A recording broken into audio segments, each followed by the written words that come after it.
नमस्कार, मी वृषाली कदम. जय महाराष्ट्र जय या खास कार्यक्रमामध्ये आपल्या सगळ्यांचे स्वागत आहे. आज आपल्यासोबत एक अशी व्यक्ती आहे अतिशय संयमी, शांत स्वभावाची. खरं तर यांच्याकडून बातम्या काढणं हे पत्रकारांसाठी फार कठीण अशी बाब असते. मी अपेक्षा करते की आजच्या इंटरव्ह्यूमध्ये माझ्या हाती काहीतरी लागेल, चांगलं काहीतरी म्हणजे जनसामान्यापर्यंत पोहोचणारी एखादी सुंदर अशी बातमी देखील ते आपल्यापर्यंत पोहोचवतील. आपल्यासोबत भाजपचे प्रदेशाध्यक्ष रवींद्र चव्हाण आहेत. रवींद्रजी, खूप खूप स्वागत आपलं जय महाराष्ट्रमध्ये. नमस्कार. खरं तर जीन्स आणि शर्ट घातलेला असा पहिला प्रदेशाध्यक्ष मी पाहते की ज्यांचा मी असा इंटरव्ह्यू करते. भांडूप पश्चिम ते डोंबिवली ते नरिमन पॉइंट असा हा आपला प्रवास झालेला आहे.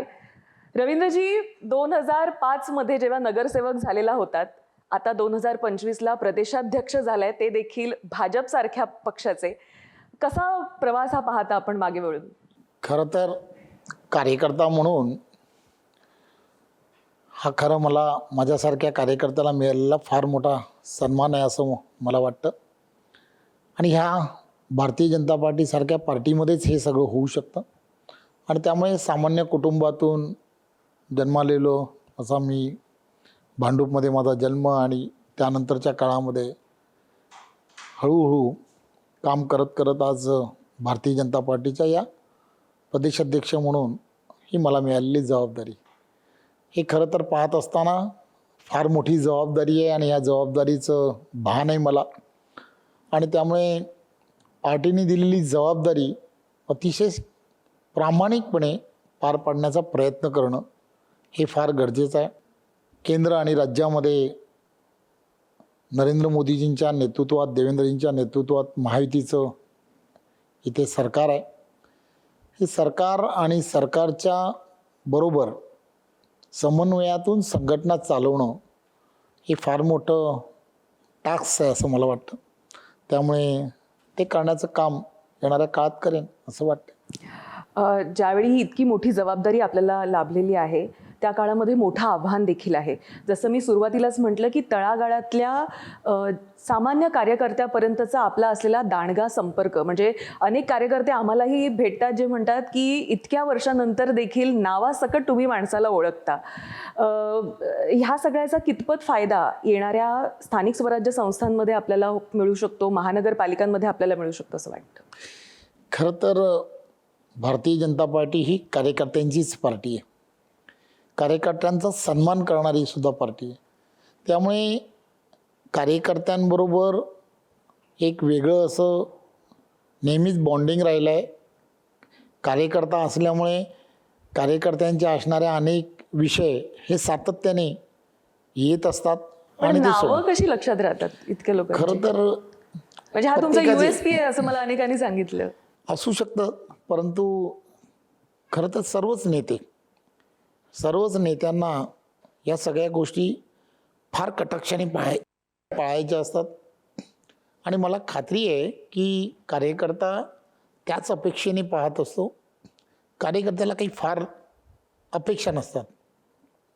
गेल्यानंतर त्याच्याशी बोलणं, त्याच्या असणारी जी अडचण आहे ती समजून घेणं आणि ती अडचण कशी दूर होईल यासाठी काम करणं.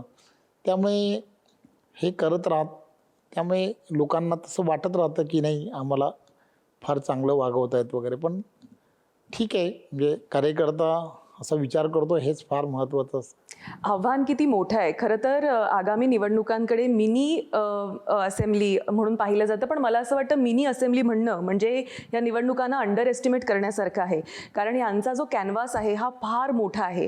किंबहुना विधानसभेपेक्षा देखील अतिशय मायक्रो लेवलला जाऊन या ठिकाणी काम करायचं आहे. हे किती मोठं आव्हान असणार आहे संपूर्ण या स्थानिक स्वराज्य संस्था आणि महानगरपालिका? खरं तर या खाली आता ज्या होणाऱ्या निवडणुका आहेत या कार्यकर्त्यांच्या असणाऱ्या निवडणुका आहेत.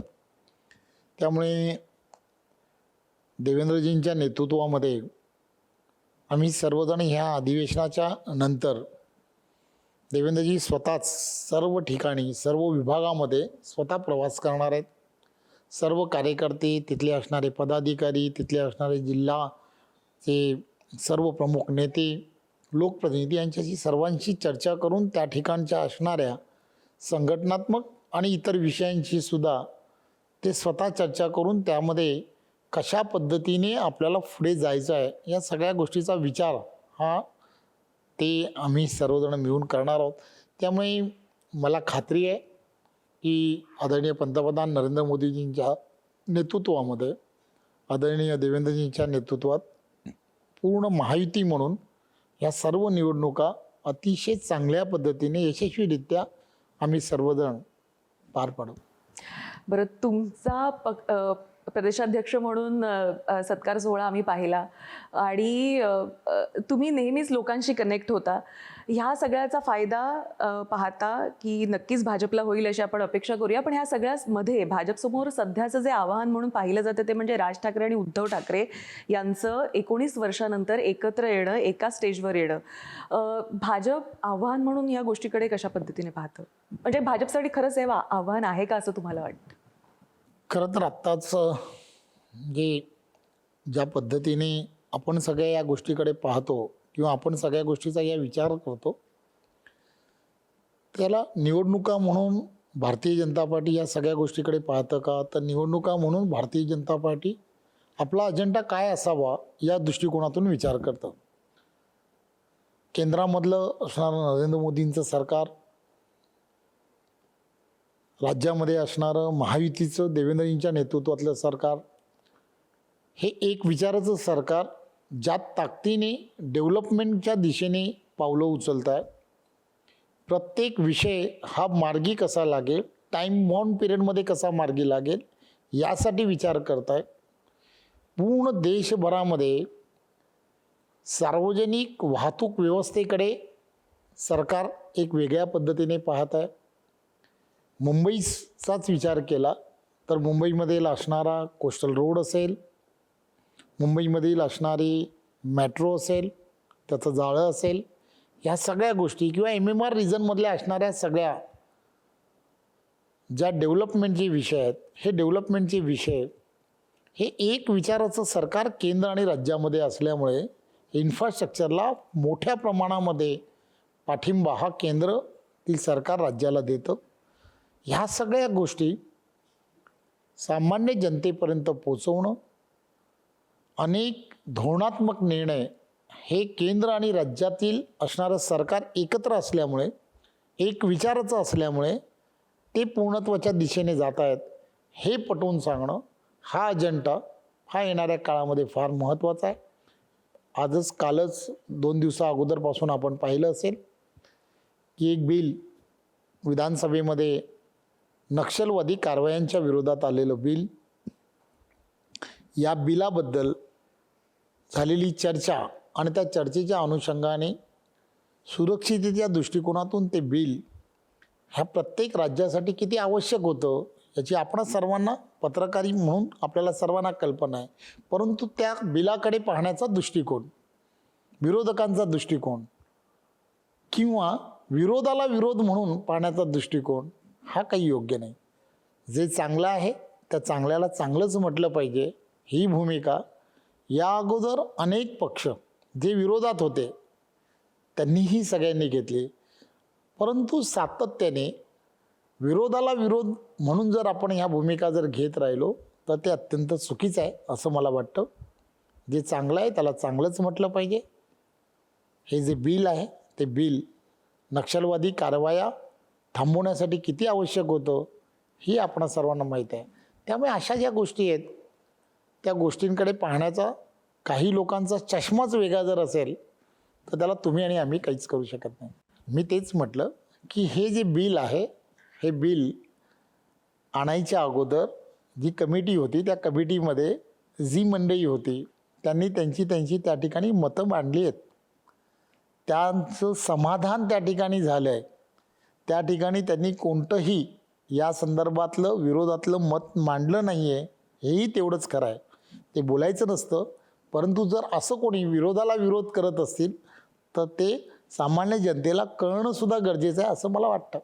म्हणजे ज्यावेळी मतं मांडली गेली तेव्हा लिखित स्वरूपामध्ये विरोध न करता आता हा असा विरोध दाखवला जातोय. आपण तपासून घेतलं पाहिजे. याचं कारणच असं आहे की ह्या सगळ्या गोष्टी ज्या आहेत की या सगळ्या गोष्टी ह्या काही लपलेल्या नाही आहेत ना.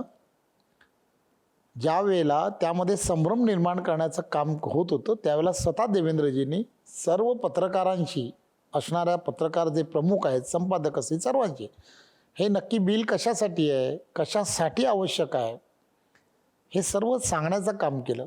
त्यानंतरच्या काळात प्रत्येक त्या प्रमुख लोकप्रतिनिधीशी त्याच्याशी चर्चा केली की हे का आहे, कसं आहे, आवश्यक काय आहे, हेही चर्चा झाली. त्यानंतर कमिटीमध्ये त्याची अनेक बैठकांमध्ये चर्चा झाली आणि त्यानंतरच्या काळामध्ये हा निर्णय तो घेण्यात आला.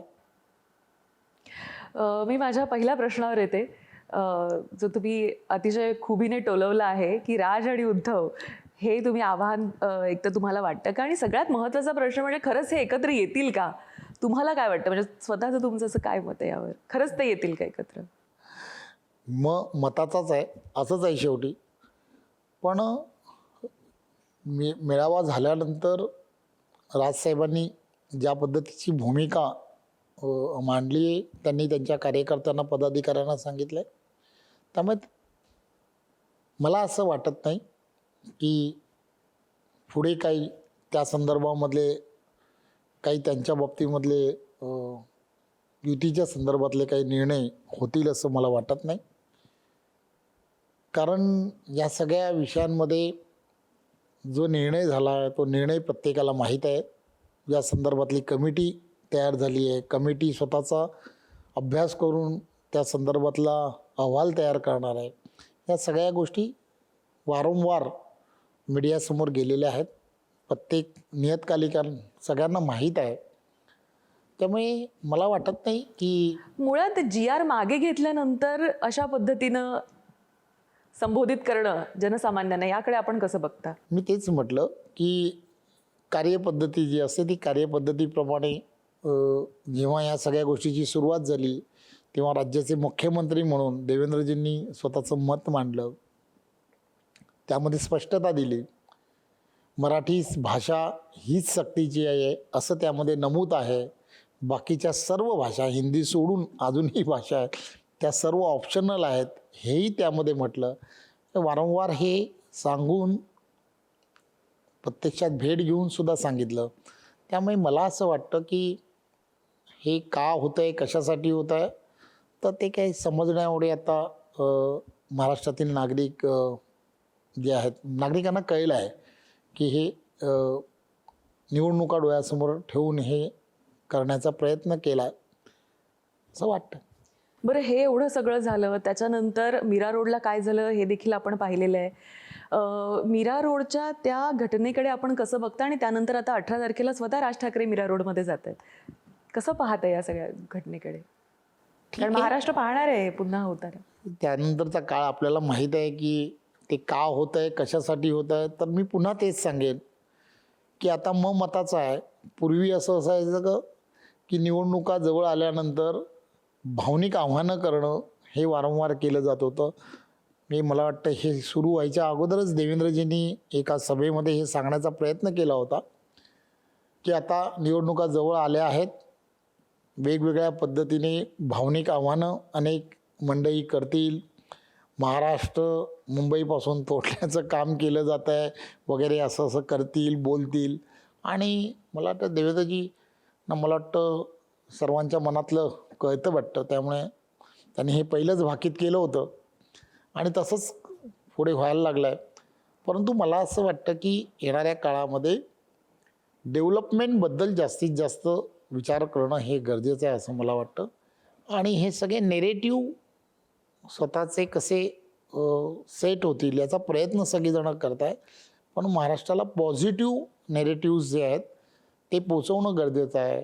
कालच एक निर्णय झाला आहे की छत्रपती शिवाजी महाराजांच्या 12 गडकिल्ल्यांना युनेस्कोमध्ये ज्या पद्धतीने सन्मान मिळाला आहे, या सगळ्या गोष्टी आदरणीय पंतप्रधान नरेंद्र मोदीजी यांनी आणि देवेंद्रजींनी केलेला फॉलोअप, या सगळ्या गोष्टींना कुठेतरी सामान्य जनतेपर्यंत नेणं हे सुद्धा अत्यंत गरजेचं आहे. रोज पॉझिटिव्ह निर्णय देवेंद्रजी घेतात. अपेक्षा अशा आहेत की ह्या सगळ्या गोष्टींकडे, की ज्या गोष्टींमुळे कुठेतरी महाराष्ट्र हित हे जोपासणं अत्यंत गरजेचं आहे. देवेंद्रजींनी म्हणून कदाचित याच सगळ्या गोष्टीसाठी स्वतःच ब्रॉडकास्ट चालू केला आहे, महाराष्ट्र धर्म म्हणून सुरू केला आहे, एक त्याचा एपिसोड झाला आहे. त्यामुळे येणाऱ्या काळात या सगळ्या गोष्टी सामान्य जनतेपर्यंत पॉझिटिव्हली जाणं हे अत्यंत गरजेचं. म्हणजे तुमचं साधारण असं म्हणणं आहे की जरी कोणी एकत्र आलं, भावनिक प्रश्नांपेक्षा कौटुंबिक ऐक्यापेक्षा ठराविक एका कुटुंबाच्या लोक डेव्हलपमेंटला अधिक प्राधान्य देतील. द्यावा की न द्यावा आपणच सांगावं. ते म्हणजे तुम्ही ज्या पद्धतीनं कंपॅरिझन केलेलं आहे, भावनिक साथ घालण्यापेक्षा लोक डेव्हलपमेंटला, भाजपच्या डेव्हलपमेंटला, भाजपनं त्यांच्या कार्यकाळामध्ये केलेल्या डेव्हलपमेंटला अधिक साथ बघा, घालतील आपण असं पण निरुत्तर झालात. याचा अर्थ काय? लोकांना हेच पटतंय, डेव्हलपमेंट पटते. लक्षात घ्या, डेव्हलपमेंट ही लोकांनी एक्सेप्ट केली आहे. लक्षात घ्या की हा कोस्टल रोड याची चर्चा होत होती की नाही, वर्षानुवर्ष चर्चा होत होती. केंद्रात नरेंद्र मोदींचं सरकार आलं, देवेंद्रजी मुख्यमंत्री झाले. मुख्यमंत्री म्हणून त्यांनी या सगळ्याचा फॉलोअप घेतला. न होणारं काम CRZच्या संदर्भात काय होत होतं, कशा पद्धतीने ते टाळलं जात होतं, हे सर्व करून आणलं. हा माणूस देवेंद्र फडणवीस द्रष्टा नेता आहे म्हणून ते करू शकले. मेट्रोच्या संदर्भामध्ये आज काय परिस्थिती आहे? 20 लाख, आम्ही असा विचार करतो 20 लाख लोक रेल्वे प्रवासी होते. 1 कोटी एवढे रेल्वे प्रवासी या प्रवासी झाले. ह्याचा अर्थ काय या सगळ्या गोष्टीचा? की आम्ही फक्त विचार करतोय का, चर्चा करतोय का, तर आम्ही ह्या सगळ्या गोष्टी कशा घडून येतील यासाठी विचार करतोय. प्रदूषणाच्या संदर्भात चर्चा होत होती, पण प्रदूषणाच्या संदर्भात खरंच विचार केला जात होता का? तर केला गेला नाही. लोड शेडिंग 8 ते 10 तास होतं, आज आहे का? तर हे महाराष्ट्रात नाही. महाराष्ट्रामध्ये इलेक्ट्रिसिटीचं बिल टेरिफ 25 वर्षामध्ये कधीच कमी झाला नाही. आज पूर्ण विचार करून, विजन ठेवून 2-3 वर्षात प्रयत्न करून आज तो टेरिफ कमी करण्याचं काम हे देवेंद्रजींनी केलं. शेतकऱ्यांना वीज मिळाली पाहिजे, चर्चा होत होती. सौरच्या माध्यमातून ती मिळू शकते असा विचार त्यांनी केला आणि त्या दिशेने गेलेत. ओला दुष्काळ, सुका दुष्काळ याच्या सगळ्याच्या चर्चा आम्ही सगळीजणं पाहत होतो. आज पूर्णच्या पूर्ण मराठवाडा ग्रीडच्या माध्यमातून एक सर्व भागांमध्ये पाणी गेलं पाहिजे, शेतकऱ्यांना पाणी मिळालं पाहिजे याचा विचार त्यांनी केला. नदी जोड याची चर्चा होत होती. खऱ्या अर्थाने या सगळ्या गोष्टी ते विजन ठेवून केंद्र आणि राज्याच्या एकत्रित विचाराने हे सगळं करतायत. याचा अर्थ काय? तर महाराष्ट्राला ट्रिलियन इकॉनॉमीकडे नेण्याचं काम दुसरा कोणी नेता आहे का की तो करू शकतो? तुमच्याकडे नाव असेल तर मला सांगा. देवेंद्रजी द्रष्टे आहेत ह्याची प्रतीची म्हणजे तुम्ही प्रदेशाध्यक्ष झालेला आहात त्यामुळे आम्हाला दिसतेच आहे. कारण जो विश्वास त्यांनी तुमच्यावर ठेवलेला होता आणि त्या पद्धतीने जे तुम्ही काम केलं, आज केवळ ठाणे, पालघर, कोकणच नव्हे तर इतर ठिकाणी देखील आपण अनेक तळागाळातल्या कार्यकर्त्यांना भाजपशी जोडू शकलात. या व्यतिरिक्त जर म्हणायचं झालं तर असंही म्हटलं जातं की आता डोंबिवलीचे जे दादा आहेत ते ठाण्याच्या भाईंना टेन्शन देणारे आहेत. याकडे आपण कसं बघता? आणि सध्या मला एक जाणून घ्यायचं आहे की आपले आणि श्रीकांत शिंदे यांचे संबंध कसे आहेत? एक गोष्ट फार महत्त्वाची आहे की संपूर्ण कोकण म्हणून सातत्याने या सगळ्या गोष्टीची जेव्हा चर्चा होते तेव्हा एक गोष्ट लक्षात काय घेतली पाहिजे की शिवसेना आणि भारतीय जनता पार्टी महायुती म्हणून आम्ही अनेक वर्ष या भागांमध्ये काम केलं आहे. एकनाथ शिंदेसाहेब आणि माझे अतिशय चांगले जिव्हाळ्याचे संबंध आहेत हे सगळ्यांना माहीत आहे. आणि म्हणूनच त्यावेळच्या काळामध्ये 2022चा झालेला प्रसंग आम्हाला सर्वांना आठवतो. आम्ही दोघंजणं एकत्र होतो, त्यामुळे एकत्र असल्यामुळे हे सहजपणे शक्य झालं. आणि सातत्याने ज्या गोष्टी चर्चा होते किंवा ज्याची चर्चा अनेक वेळेला केली जाते की श्रीकांतजी आणि माझे कसे संबंध आहेत, तर मला आठवतं की निवडणुकीच्या काळामध्ये डॉक्टर श्रीकांत शिंदे हे त्यावेळेला DY पाटीलमध्ये डॉक्टर म्हणून शिक्षण घेत होते आणि त्यावेळेला महायुतीमध्ये कल्याण लोकसभामध्ये त्यांना जेव्हा उमेदवारी दिली त्यावेळेपासून आजपर्यंत महायुतीचे उमेदवार म्हणून ते प्रचंड मताने जिंकून आले पाहिजेत. म्हणून भारतीय जनता पार्टीचा माझ्यासारखा प्रत्येक कार्यकर्ता हा त्यांच्या पाठीशी खंबीरपणे उभा राहतो. त्यामुळे आमच्यामध्ये अतिशय चांगले संबंध आहेत, त्यामध्ये काही दुमत नाही. लोकसत्तामध्ये त्या दिवशी गेलो तेव्हाही तिथले असणारे पत्रकार जे ठाण्यामध्ये राहतात त्यांनीसुद्धा हाच प्रश्न विचारला. तेव्हा त्यांनी एक माझा विशिष्ट असा एका सभेमधला कोट जो होता तो त्यांनी मला सांगितला. मी त्यांना हेही सांगितलं, केंद्रामध्ये त्यावेळच्या काळामध्ये असं ठरलं की सर्व मतदारसंघ 48 मतदारसंघ हे आपल्याला भारतीय जनता पार्टी म्हणून तयारी करायला हवी. आणि मग त्यावेळेला तयारी जर करायची असेल तर ती तयारी करण्यासाठी त्यावेळेला अनुराग ठाकूरजी हे त्या वेळेला त्यांची जबाबदारी होती कल्याण लोकसभामध्ये काम करण्याची. आणि ते त्या बैठकीला आले होते. त्यावेळेला हे सांगितलं गेलं की आम्हाला येणाऱ्या काळामध्ये तयारी करायची 100%. आणि त्यावेळेला 100% म्हणून आम्ही सांगितलं. परंतु त्यानंतर सर्वात पहिल्यांदा महायुतीचे उमेदवार म्हणून किंबहुना मनसेचा पण एकत्र पाठिंबा असेल असं म्हणणारा रवींद्र चव्हाणच होते, हे आपण सर्वांनी लक्षात घ्या. त्यामुळे असं काही नाही. ते संघटना वाढीसाठी भारतीय जनता पार्टी मी वाढवण्यासाठी मी जसा प्रयत्न करतो तसं तेही त्यांची पार्टी वाढवण्यासाठी तेही प्रयत्न करत असतात. वस्तुस्थिती खरी आहे की या सगळ्या गोष्टींमुळे त्यांचा तो मतदारसंघ आहे तसा त्यामध्ये एक मतदारसंघ माझासुद्धा आहे. त्यामुळे त्या ठिकाणी असणाऱ्या कार्यकर्त्यांमध्ये नेहमीच दोन्ही पार्टी त्या ठिकाणी काम करत असल्यामुळे त्या ठिकाणी येत राहतात. आम्ही समन्वयातून त्या गोष्टी मिटल्या पाहिजेत यासाठी सातत्याने प्रयत्न करतो. भाजपच्या इनकमिंगबद्दल काय म्हणाल? तुमचे विरोधक अशी टीका करतात की ही सूज आहे, भाजपचे कार्यकर्ते म्हणतात ही भाजपची ताकद आहे. प्रदेशाध्यक्ष याकडे कसं पाहता? खरं तर प्रत्येक पार्टीला स्वतःचा विस्तार व्हावा असं नेहमीच वाटत असतं.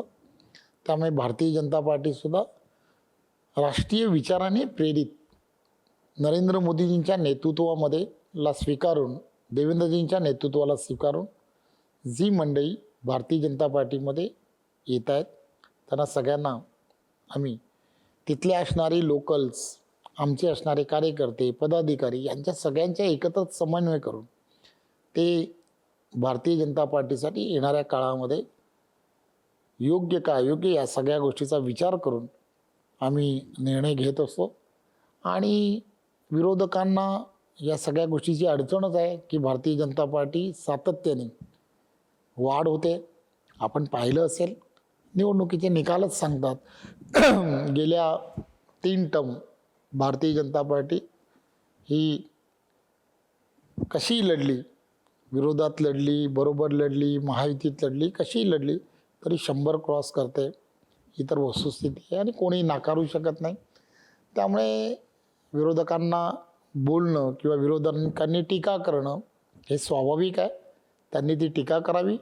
परंतु भारतीय जनता पार्टी येणाऱ्या काळामध्ये एक ताकदीचा, मजबूत आणि राष्ट्रीय विचाराला प्रेरित असणाऱ्या कार्यकर्त्यांना सामावून घेऊन एक वेगळ्या पद्धतीचं संघटन उभं करण्यासाठी जोरदार प्रयत्न करणार, यात काही शंका नाही. अंतर्गत जो विरोध असतो तो टॅकल करणं हे तुमच्यासमोर किती आव्हान असणार आहे?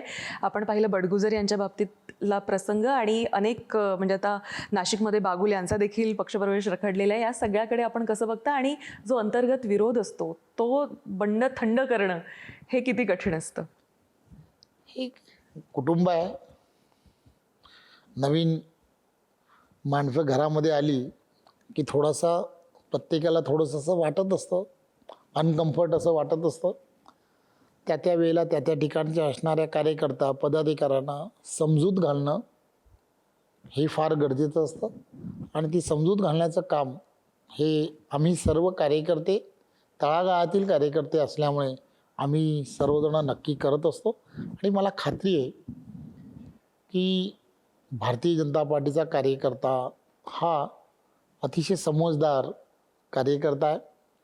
त्याला एखादी गोष्ट समजून सांगितली किंवा ती का आवश्यक आहे हे समजून सांगितल्यानंतर तो त्याची भूमिका जी आहे त्या भूमिकेला थोडीशी मवाळ करण्याचा नक्कीच प्रयत्न करतो. थोडीशी मवाळ झाली भूमिका की आम्ही सगळीजणं ती अधिक मवाळ कशी होईल यासाठी प्रयत्न करतो. त्यामुळे होतं, सगळं चांगलं होतं. बरं, पक्ष सत्तेत असतो तेव्हा सांभाळणं कठीण असतं की पक्ष सत्तेत नसताना पक्ष सांभाळणं कठीण असतं? कारण आपण महामंत्री देखील राहिलेले आहात. तो काळ आणि आत्ताचा काळ आव्हानात्मक कसं पाहता? अर्थात आव्हान दोन्ही ठिकाणी असेल, वेगळं कसं आहे त्यातलं आणि वैविध्यपूर्ण कसं आहे ते सांगाल? हे दोन्ही ठिकाणी आव्हानंही असतातच. जास्त त्यावेळेला आव्हान कधी असतं, सत्ता असताना की नसताना? सत्ता असताना जास्त आव्हान आहे. त्याचं कारण असं की सर्वांनी पाहण्याचा दृष्टिकोन जो आहे तो दृष्टिकोन की सरकारमधली असणारी आपली भूमिका जी आहे ती भूमिका याच्याकडे पूर्ण जनता आपल्याकडे पाहत असते. त्यामुळे सामान्य जनतेची असणारी जी कामं आहेत ती कामं यांची अपेक्षा ज्या आहेत जनतेच्या ह्या फार मोठ्या प्रमाणात असतात. त्यामुळे आपण सत्तेत असताना ती कशी पूर्ण होतील आणि प्रत्येकाला असं वाटत असतं की ते काम पूर्ण झालं पाहिजे. त्यामुळे नाराजगी होण्याचं काम जे आहे ते सर्वात जास्त यावेळेला होतं. सत्ता नसल्यानंतर आली सत्ता की आपण पाहून घेऊ असं बोलता येतं, परंतु सत्ता असताना हे सांगणं थोडंसं कठीण असतं. आणि मग ते समजून सांगणं, पैशाचं सोंग करता येत नाही. गावागावातील छोटा छोटा कार्यकर्ता त्याच्या वाडी वस्तीतील रस्ता झालाच पाहिजे असं त्याचा आग्रह असतो, परंतु तेवढं बजेट नसतं. या सगळ्या गोष्टी जर त्याला समजून सांगायच्या असेल तर फार त्याला कठीण असतं. त्यामुळे ते फार कठीण असतं असं मला वाटतं. आणखीन एक कठीण प्रश्न विचारते. कल्याण डोंबिवली इथं ही जबाबदारी कठीण वाटते की कोकण इथं भाजप वाढवणं ही जबाबदारी चॅलेंजिंग वाटते? हे खरं तर कठीण पेपर कुठला आहे असा? संघटनात्मक दृष्ट्या काम करणं ही काही कठीण जबाबदारी नसते. आमच्याकडे कार्यकर्त्यांची फार एक चांगली ताकद क्षमता आहे आणि कार्यकर्ता हा अतिशय चांगल्या पद्धतीने आणि आमच्याकडे नरेंद्र मोदींचं नेतृत्व आहे, देवेंद्रजींचं नेतृत्व आहे. पण माहीत असेल की ही दोन नेतृत्व किंवा अशी अनेक नेतृत्व की जी भारतीय जनता पार्टीमध्ये आहेत. नितीनजी गडकरी साहेब असतील किंवा आमच्या असणारे सगळ्या म्हणजे वेगवेगळ्या स्तरावरती काम करणारे वेगवेगळे मंत्री, ही सगळे नेते मंडळी जे आहेत हे सगळे नेते मंडळी त्या त्या क्षेत्रांमध्ये अतिशय चांगलं काम करतात. त्यामुळे यांचा प्रभाव हा त्यांच्या कामाचा प्रभाव हा सातत्याने हा त्यांच्या कामामुळे पडत राहतो. त्यामुळे चांगल्या कामांचा प्रभाव यामुळे आकर्षित होणारी संख्या जी आहे मतदारांची असेल किंवा कार्यकर्त्यांची ही फार मोठ्या प्रमाणात असते. आणि म्हणूनच तुम्ही पाहिलं असेल की संपूर्ण जगामध्ये आणि विशेष करून भारतामध्ये असेल आणि महाराष्ट्रामध्ये संघटनात्मक पर्व जेव्हा सुरू होतं त्यावेळेला 1.5 कोटी प्राथमिक सदस्याचं आमच्यासमोर एक चॅलेंज होतं, परंतु आम्ही 1,60,00,000 पोचलो. याचं कारणच काय तर नेतृत्वावरती असणारा विश्वास. त्यामुळे हे सहजपणे शक्य होतं आणि एवढी नेतृत्व आमच्याकडे काम करतात. त्यामुळे भारतीय जनता पार्टी एक वेगळ्या पद्धतीचा पार्टी आहे की जे संघटन आणि त्या व्यतिरिक्त सामाजिक बांधिलकी ठेवून काम करणारं असं आहे. आणि या व्यतिरिक्त सामान्य जनतेला न्याय देण्याची भूमिका जी आहे ती फार मोठ्या प्रमाणामध्ये पार्टीचे कार्यकर्ते करतात. त्यामुळे यश असतं. बरं, 2005 ते 2025 यामध्ये अनेक आव्हानं आपण पेललेली आहेत. 2019मध्ये रायगडमध्ये भाजपची मोट बांधण्याचं आव्हान तुम्हाला, त्याबद्दल काय सांगाल? खरं तर 2019च्या नंतर तिकडे आपण पाहिलं असेल की रायगड हा जिल्हा जो आहे हा अतिशय संवेदनशील राजकीयदृष्ट्या असणारा असा जिल्हा आहे. त्या ठिकाणी कडवेपणा जो ज्याला म्हणतात ना तो फार मोठ्या प्रमाणात होता. त्या ठिकाणी असणारा उजवा आणि डावा ज्याला म्हणतो अशी विचारसरणी फार मोठ्या प्रमाणामध्ये होती. त्यामध्ये शेतकरी कामगार पक्ष असेल, राष्ट्रवादी असेल, शिवसेना असेल, ही प्रमुख पक्ष त्या मोठ्या प्रमाणामध्ये काम करणारे होते. परंतु त्याही ठिकाणी एक कार्यकर्ता म्हणून काम करायला मला संधी मिळाली. पालकमंत्री म्हणून काम करण्याचं देवेंद्रजींनी मला संधी दिली आणि कार्यकर्ता म्हणून काम करत असताना सर्व कार्यकर्त्यांना एकत्र घेतलं आणि एक चांगली संघटना ही रायगडमध्ये तयार करण्यामध्ये यश मिळालं. अनेक शेतकरी कामगार पक्षातील मंडळी बरोबर आली, अनेक विविध पक्षातील मंडळी एकत्र आली की ज्यांनी नरेंद्र मोदी, देवेंद्रजी यांच्यावरती विश्वास ठेवला आणि त्यामुळे आता रायगडमधली परिस्थिती भारतीय जनता पार्टीची अतिशय चांगली परिस्थिती आहे असं मला वाटतं. त्यामुळे खात्री आहे की आपण ज्यावेळेला अतिशय पॉझिटिव्हली खाली जातो किंवा काम करतो त्यावेळेला पॉझिटिव्ह विचाराची असणारी मंडळी जी आहेत किंवा कार्यकर्ते किंवा मतदार जे आहेत ते अधिक मोठ्या प्रमाणात जोडले जातात. त्याचं ज्वलंत उदाहरण रायगड आहे. एक गोष्ट मी डोंबिवली शहर जे आहे हे डोंबिवली शहर आणि डोंबिवली शहराची एक वेगळी ओळख आहे. विचाराचं एकदम पक्कं असं शहर आहे आणि राष्ट्रीय स्वयंसंघ असेल की या सगळ्या गोष्टी या डोंबिवली शहरामध्ये मी काही वेगळं केलं आहे असं म्हणण्यापेक्षा डोंबिवली शहराचा गावकी ज्याला म्हणतो आम्ही गाव पण जपणं हे फार गरजेचं होतं. त्यामुळे सांस्कृतिक वैभव त्या ठिकाणी जे आहे तिला अधिक वृद्धिंगत करणं हे फार गरजेचं होतं आणि म्हणून टप्प्याटप्प्याने त्या ठिकाणी असे प्रयत्न केले. असं म्हटलं गेलं आहे बऱ्याच वेळेला की पुलंनी म्हटलं आहे की डोंबिवली शहरामध्ये रस्त्याने जर चाललं किंवा जर असं काही झालं तर एखाद्याला कोणाला धक्का लागला तर तो नक्की कार असेल, मग तो कलाकार असेल, चित्रकार असेल किंवा कोणी ना कोणीतरी तो असेल, असं हे शहर आहे. त्यामुळे ह्या शहराला एक व्यासपीठ निर्माण करणं फार गरजेचं होतं. म्हणून मग डोंबिवलीकर एक सांस्कृतिक परिवार म्हणून एक त्यामध्ये काम करायला सुरुवात केली आणि गेली 15 ते 16 वर्ष झाली की एक डोंबिवलीकर एक सांस्कृतिक परिवार म्हणून मी एक मासिक चालवतो.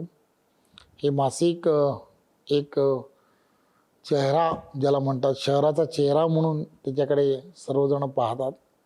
अनेक जण त्या मासिकाबद्दल भरभरून बोलतात कारण ते मासिकच आम्ही ह्या राजकारणापासून वेगळं असणारं असं ते मासिक आहे आणि लोकांना ते फार आवडतं. त्या एक सांस्कृतिक परिवार म्हणून त्याला एक वेगळं असं महत्त्व आहे. एक कल्चरल क्लब आहेत. अशी वेगवेगळ्या पद्धतीने डोंबिवली शहराला वैभवाच्या दिशेने सांस्कृतिक वैभव मिळावं या दृष्टिकोनातून वेगवेगळे उपक्रम हे शहरामध्ये चालतात आणि शहरामध्ये एक तुम्ही कधीही गेलात तरी शहरामध्ये निदान एका दिवसामध्ये निदान 5 कार्यक्रम हे कोणते ना कोणते तरी कोणाचे तरी सुरू असतातच. फक्त आपण त्या कार्यक्रमाला जायचं आहे एवढंच फक्त काम असतं. त्यामुळे ते नेहमीच सुरू असतं. बरं, जसं मी म्हटलं की अतिशय सुरुवातीला थंड, शांत, संयमी असं तुमचं व्यक्तिमत्व आहे. खरं तर भांडूप पश्चिमसारख्या हायली व्हॉलेटाईल या भागामध्ये आपला जन्म झालेला असताना देखील इतकं संयमीपणा आपल्यामध्ये आहे, कौतुकास्पद आहे. घरी आपण कसे असता, एक पिता म्हणून, एक पती म्हणून इतका संयम असतो का घरी? पर्याय नसतो घरी. 2 मुली आहेत आणि आम्ही एकत्र कुटुंब म्हणून आम्ही सगळेजण असल्यामुळे आणि खरं तर घरात वेळ देणं हे फार गरजेचं असतं. त्यामुळे प्रयत्न असा असतो की माझी पत्नी असेल किंवा माझ्या 2 मुली आहेत त्या मला फार सांभाळून घेतात कारण त्यांना माहीत आहे की माझा वेळ आणि ह्या सगळ्या गोष्टी हे काही जमवणं फार गरजेचं नाही कारण तेवढा वेळच मिळत नसतो. परंतु तरीसुद्धा एक चांगल्या वातावरणामध्ये आम्ही सर्वजण राहतो. आता त्यांनाच विचारायला लागेल की मी कसं वागतो. अ, अ, आम्ही तुमचा 20 वर्षांचा प्रवास पाहिला. पुढच्या 5 वर्षांनंतर रवींद्र चव्हाण स्वतःला कुठे पाहतात? राज्यात की ही एक गोष्ट लक्षात घेतली पाहिजे की भारतीय जनता पार्टीचा अध्यक्ष म्हणून एक भारतीय जनता पार्टी येणाऱ्या काळामध्ये महाराष्ट्रामध्ये एक अतिशय मजबूत असं संघटन उभं राहणं हे गरजेचं आहे. ह्या अगोदरचं संघटन हे मजबूत आहे, परंतु त्याला अधिक मजबूत कसं करता येईल यासाठी काय करता येऊ शकतं.